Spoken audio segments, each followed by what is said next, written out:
السلام علیکم، خوش آمدید۔ پروگرام آئے اپنا دین سیکھے میں سلسلہ وہیں سے شروع کریں گے جہاں خبرنامے سے پہلے ہم لوگوں نے روکا تھا۔ اب ہم اپنے چھٹے پوائنٹ پہ چلیں گے جو کہ ہے تاریخ اسلام۔ اس ضمن ہم جنات کے بارے میں جانیں گے مولانا صاحب سے۔ جی ہاں، ہم نے تاریخ اسلام میں سب سے پہلے کائنات کی پیدائش کے بارے میں جانا، اس کے بعد ہم نے یہ جانا کہ فرشتوں کی پیدائش کیسے عمل میں آئی، اس کے بعد آج ہم جاننے والے ہیں کہ جنات کی پیدائش کیسے عمل میں آئی۔ صحیح۔ جنوں کی دنیا انسانوں اور فرشتوں کی دنیا کے علاوہ ایک تیسری دنیا ہے۔ ہم جنوں کو ان کی اصلی شکل میں دیکھ نہیں سکتے جبکہ وہ ہمیں دیکھتے ہیں۔ آدم علیہ الصلوۃ والسلام کی پیدائش سے پہلے اللہ تعالیٰ نے آلریڈی جنوں کو پیدا کر دیا تھا۔ جنوں کو اللہ تعالیٰ نے کس چیز سے پیدا کیا ہے؟ آگ سے پیدا کیا ہے۔ اور ابلیس جو ہے جس نے آدم علیہ السلام کو سجدہ کرنے سے انکار کیا تھا، یہ جنوں میں سے ہی ہے۔ قرآن نے کہا کان من الجن، کہ ابلیس جنوں میں سے تھا، البتہ وہ فرشتوں کے ساتھ رہتا تھا اور اللہ کی عبادت کرتا تھا، اس لیے اس کو بھی سجدہ کا حکم ملا تھا۔ کیا ابلیس جنوں کا باپ ہے؟ شیخ الاسلام ابن تیمیہ رحمۃ اللہ علیہ نے یہی بات کہی ہے کہ جیسے انسانوں کی اصل آدم علیہ الصلوۃ والسلام ہے، ویسے ہی جنات کی اصل ابلیس ہے۔ جنات کھاتے پیتے بھی ہیں، جنات شادیاں بھی کرتے ہیں، ان کے پاس بچے بھی ہوتے ہیں۔ اللہ نے فرمایا افتتخذونہ وذریتہ اولیاء من دونی، کیا تم اسے اور اس کی اولاد کو میرے علاوہ دوست بناتے ہو؟ گویا کہ جنات کے پاس اولاد بھی ہوتی ہے اور جنات پیدا بھی ہوتے ہیں، مرتے بھی ہیں۔ ہاں، ابلیس جو ہے جس نے اللہ تعالیٰ سے اجازت مانگی تھی کہ وہ قیامت کے دن تک زندہ رہے گا، اللہ نے اس کو یہ اجازت دے دی اور اس کو قیامت کے دن سے پہلے موت نہیں ہوگی، لیکن دوسرے جو اس کی اولاد ہے اس کو موت ہوتی ہے۔ اللہ تعالیٰ نے جنات کو عجیب طاقت اور قوت سے نوازا ہے۔ چند سیکنڈوں میں وہ ایک ملک سے دوسرے ملک میں پہنچ جاتے ہیں، یہاں تک کہ آپ تصور کیجئے کہ حضرت سلیمان علیہ الصلوۃ والسلام کے لیے ایک جن پلک جھپکتے ہی ملکہ سبا کا تخت یمن سے فلسطین لے کر کے آ جاتا ہے۔ تو اس سے پتہ یہ چلا کہ جنوں کو بہت طاقت حاصل ہے۔ جنات انسان کے جسم میں بھی داخل ہو سکتے ہیں، اس لیے جنات سے بچاؤ کا علاج بھی کرنا چاہیے۔ کیا علاج ہے؟ نمازوں کی پابندی کریں، صبح شام کے اذکار کا اہتمام کریں، کھانے سے پہلے اور خاص طور پر باتھ روم میں جانے سے پہلے ذکر کا اہتمام کریں، جمائی آئے تو منہ پر ہاتھ رکھ لیں، اللہ کے نبی صلی اللہ علیہ وسلم کا یہ طریقہ ہے، اور سورہ البقرہ، آیت الکرسی، سورہ الفلق اور سورہ الناس کا اہتمام کریں۔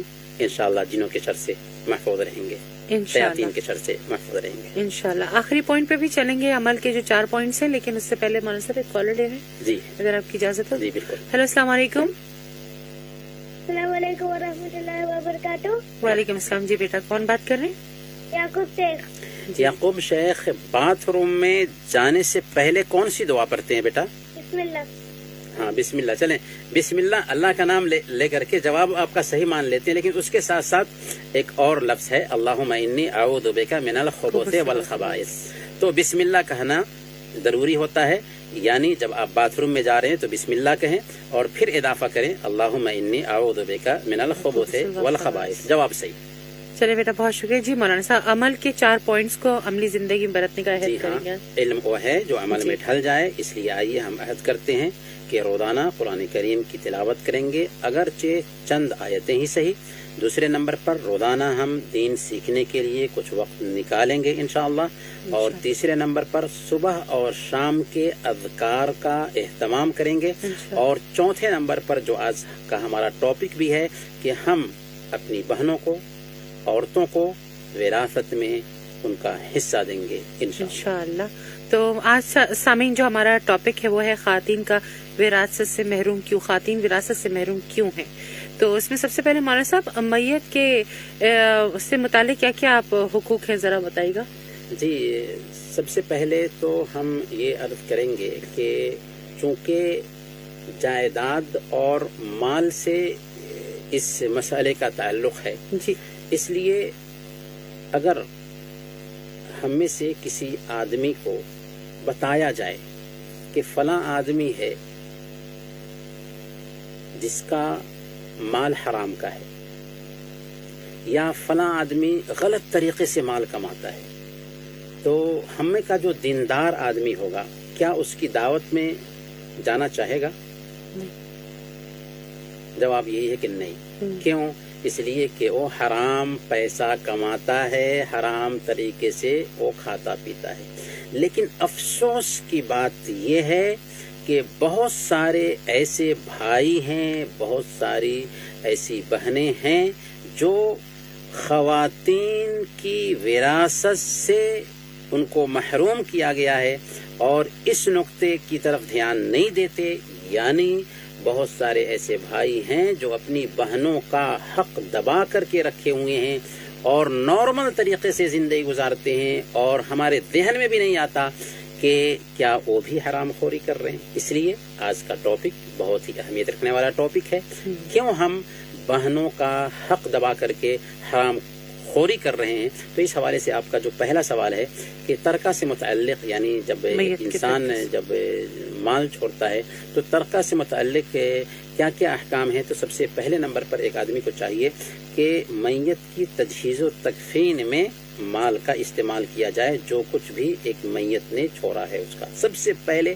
یہی ہونا چاہیے۔ عام طور پر کیا ہوتا ہے کہ ایک انسان جب مر جاتا ہے تو دوسرے لوگ کفن دیتے ہیں، حالانکہ حقیقت یہ ہے کہ میت کے ترکہ میں سے اس کے کفن کا انتظام ہونا چاہیے۔ ٹھیک ہے، اگر بیٹے نے دے دیا خرید کر، کوئی حرج کی بات نہیں ہے، لیکن اس انسان نے دوسروں کی مدد کے بغیر شرافت سے زندگی گزاری تھی، تو بہتر یہ ہے کہ اس کا مال استعمال کیا جائے اس کو کفن دینے کے لیے۔ تو سب سے پہلے نمبر پر تجہیز و تکفین اس کے مال میں سے ہو۔ دوسرے نمبر پر اگر اس کے اوپر قرض تھا تو قرض کی ادائیگی کی جائے، کیونکہ اللہ کے نبی صلی اللہ علیہ وسلم بیان فرماتے ہیں نفس المؤمن معلقۃ بدین حتی یقضى عنہ، کہ ایک انسان کی جان اس کے قرض کی وجہ سے لٹکی رہتی ہے یہاں تک کہ اس کی ادائیگی نہ کر دی جائے۔ تو دوسرے نمبر پر اس کے قرض کی ادائیگی کی جائے، اور تیسرے نمبر پر اگر اس نے کچھ وصیت کی ہوئی ہے تو وصیت کی تنفیذ عمل میں آئے، اور چوتھے نمبر پر ترکہ کی تقسیم عمل میں آئے گی۔ گویا کہ یہ چوتھا مرحلہ ہے کہ اس میں ترکہ کی تقسیم عمل میں آئے گی اور فوراً تقسیم عمل میں آنی چاہیے۔ اور آج کا جو ہمارا ٹاپک ہے اس کا تعلق ہے کہ تقسیم تو ہم کرتے ہیں، ہم اپنے رشتہ داروں کی وفات کے بعد مال تو آپس میں بانٹتے ہیں، لیکن آخر عورتوں کو محروم کیوں کرتے ہیں، اور ہم ایسا کر کے حرام خوری کیوں کر رہے ہیں، اور ہمارا سماج اس مال کو حلال کیوں سمجھے ہوا ہے، آج اس مسئلے پہ گفتگو کریں گے۔ بالکل، ہمارے پاس کالر ہے، ہمارا سے پہلے کالر لیتے ہیں۔ السلام علیکم۔ وعلیکم السلام ورحمۃ اللہ وبرکاتہ۔ اپنا نام بتائیے۔ جرجیس محمد داؤد۔ جی مولانا صاحب کے سوال کا جواب دیجیے۔ جرجیس، کھانا کھانے سے پہلے ہم کیا پڑھتے ہیں بیٹا؟ بسم اللہ۔ اور کچھ بھی؟ اور کچھ بھی؟ بسم اللہ وعلی برکت اللہ۔ جی ہاں بالکل مکمل بولیے، بسم اللہ وعلی برکت اللہ۔ جواب صحیح ہے بیٹا، بہت شکریہ بیٹا۔ جی مولانا صاحب، باپ اپنی زندگی میں ہی اپنی ساری جائیداد اپنی اولاد میں تقسیم کرنا چاہے تو اس کا کیا حکم ہے؟ اصل میں جو وراثت کی چیزیں ہوتی ہیں یا جو جائیداد ایک انسان کے پاس اکٹھا ہے اور اس کی وفات کے بعد اس کے بچوں میں تقسیم ہونے والی ہے، تو اس کو اگر ایک انسان اپنی زندگی ہی میں دینا چاہے تو یہ بہتر نہیں ہے۔ بہتر کیوں نہیں ہے؟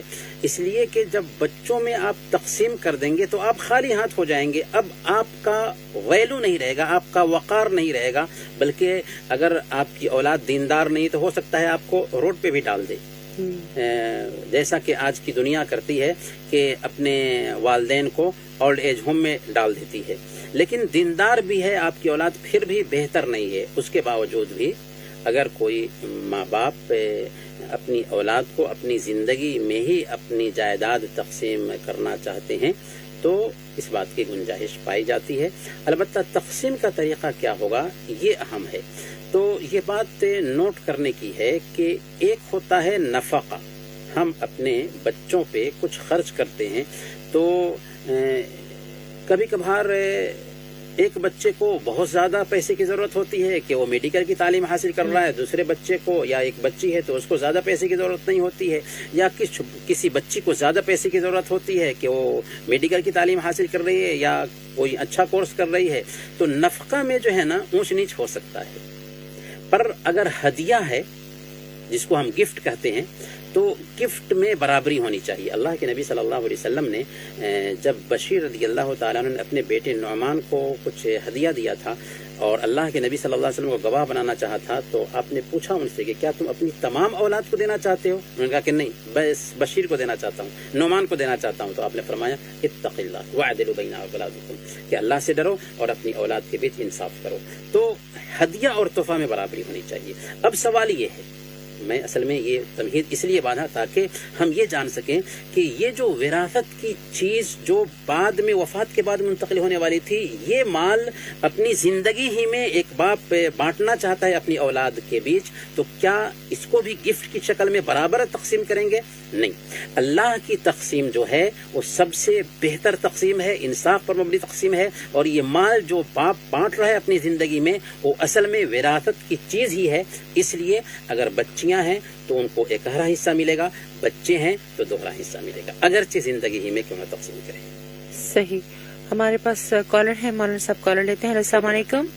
وعلیکم السلام ورحمۃ اللہ وبرکاتہ. اپنا نام بتائیے. سمیہ محمد داؤد. جی بیٹا، مولانا صاحب کے سوال کا جواب دیجیے. سمیہ،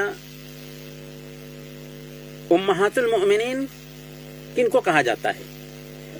محمد صلی اللہ علیہ وسلم کی بیویاں.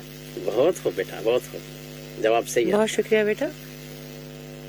جی جی مولانا صاحب، عورتوں کو وراثت میں حصہ دینے کی کیا اہمیت ہے؟ مولانا صاحب؟ جی، یہی اصل ٹاپک ہے جس پہ ہم گفتگو کرنا چاہتے ہیں، کیونکہ عورتوں کی وراثت کے مسئلے کو اکثر لوگ جانتے ہیں. یہ جانتے ہیں کہ جیسے مردوں کو حصہ ملتا ہے ویسے ہی عورتوں کو بھی حصہ ملتا ہے، لیکن شعور نہیں آ پایا ہے کہ عورتوں کو حصہ دیا جائے. اس لیے اس کی اہمیت کو سمجھنا بہت ضروری ہے کہ آخر کیوں ہماری بہنیں یا ہماری مائیں یا ہماری بیٹیاں وراثت سے محروم ہوتی ہیں، آخر کیا وجہ، اس کی کیا اہمیت ہے. سب سے پہلے اگر ہم غور کریں تو اللہ تعالیٰ نے باضابطہ عورتوں کے حقوق کو بیان کرنے کے لیے اپنے قرآن میں ایک سورہ خاص کیا. اس سورہ کا نام سورۃ النساء ہے. اس میں خاص عورتوں کے وراثت کے سارے احکام بیان کرتے ہیں. مولانا صاحب ایک کالر لیتے ہیں، پھر بعد آپ کی مکمل کریں گے. ہیلو، السلام علیکم. وعلیکم السلام ورحمۃ اللہ وبرکاتہ. جی بیٹا، کون بات کر رہے ہیں؟ محمد بلال خان. جی مولانا صاحب کے سوال کا جواب دیجیے. محمد بلال خان، اللہ تعالیٰ کے بہت سارے نام ہیں بیٹا، ان ناموں میں سے 3 نام بتائیے آپ. خادر. جی، خادر. الغنی، ہاں الغنی، ہاں الغنی. ہاں. المجید. المجید، ہاں القادر. القادر. ٹھیک ہے، جواب صحیح ہے. اللہ الرحمن الرحیم. جی بہت خوب. جی جی بہت شکریہ بیٹا آپ کا. جی مولانا صاحب. اور کالر ہیں. جی ہیلو، السلام علیکم. Hello, hello. السلام علیکم. وعلیکم السلام. جی کون بات کر رہی ہے؟ میں ثنا بات کر رہی ہوں. جی ثنا، مولانا صاحب کے سوال کا جواب دیجیے. جی مولانا صاحب کے سوال کا جواب دیجیے. اچھی بہن، بات. ہاں بہن، آپ سے سوال یہ ہے کہ اگر شروع انسان سے اخیر انسان تک، شروع جنات سے اخیر جنات تک سب کے سب مل کر کے کسی نیک انسان کے جیسے یا کسی برے انسان کے جیسے ہو جائیں تو کیا اس سے اللہ کی بادشاہت میں کچھ اضافہ ہوگا یا کمی واقع ہوگی؟ اضافہ ہوگا. اضافہ ہوگا. کیا مطلب؟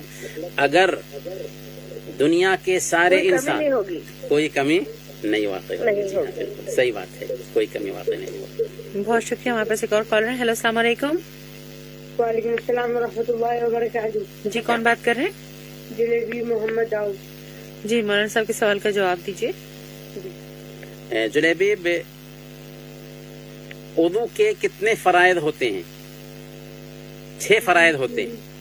یعنی فرائض کا مطلب یہ ہے کہ جس کے بغیر وضو صحیح نہیں ہوتا. وضو کے 6 فرائض ہوتے ہیں، ان میں سے 3 فرائض بتائیے. جی مسلمان نہیں بیٹا، اس کے بغیر وضو ہوتا ہی نہیں. آپ وضو کرنے جا رہے ہیں، 6 فرائض ہیں، ان میں سے 3 بتائیے کہ اس کے بغیر آپ کا وضو صحیح ہوتا ہی نہیں. کیا کرتے ہیں وضو میں آپ؟ ہاتھ دھوتے ہیں، ہاں چلیں. مسح کرتے ہیں، مسح کرنا ایک ہو گیا، اور پیر دھونا. ہاں ٹھیک ہے، جی ایک اور ہو گیا. اور کیا کرتے ہیں؟ اور ناک میں پانی. چہرہ نہیں دھلتے؟ ہاں چہرہ دھلنا یہ ایک ہے، چہرہ دھلنا. اسی طریقے سے دوسرے نمبر پر دونوں ہاتھ کو ٹخنوں سمیت دھونا. تیسرے نمبر پر سر کا مسح کرنا. اور چوتھے نمبر پر دونوں پیر کو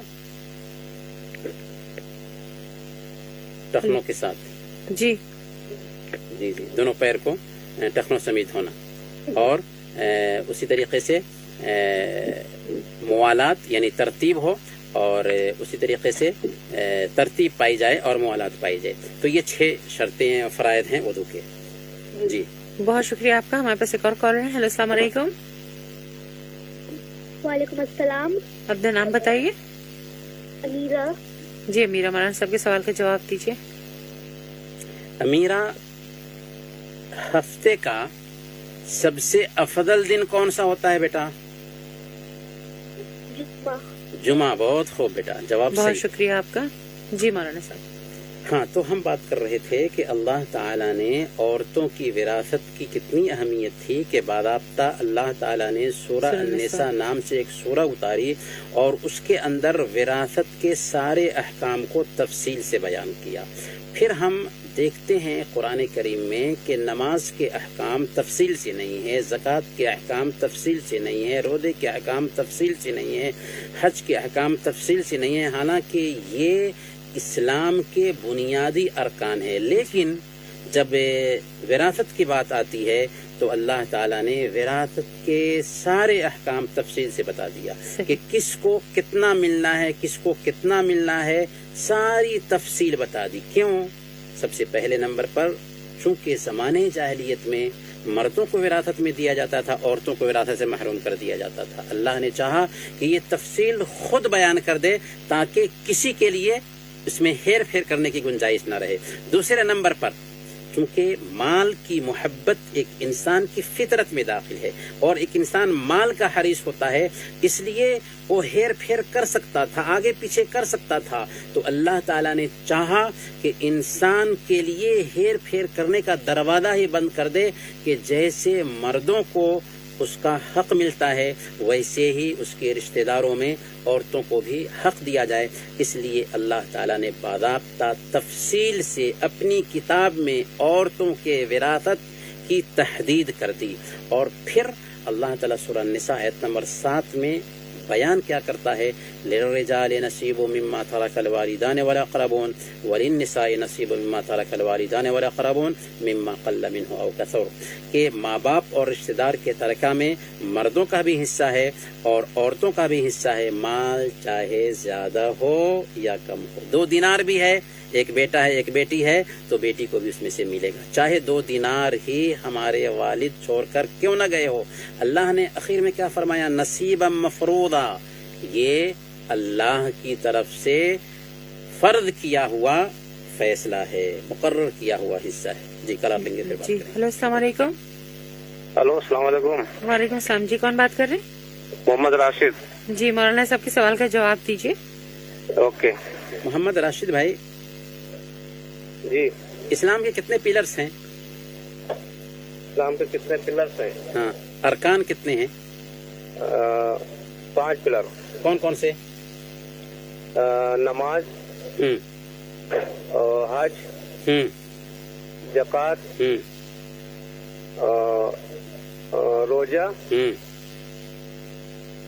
اور ایک اہم جو ہے سب سے پہلے نمبر پر کیا ہے وہ بھول گئے. سب سے پہلے نمبر پہ اللہ پہ یقین رکھنا.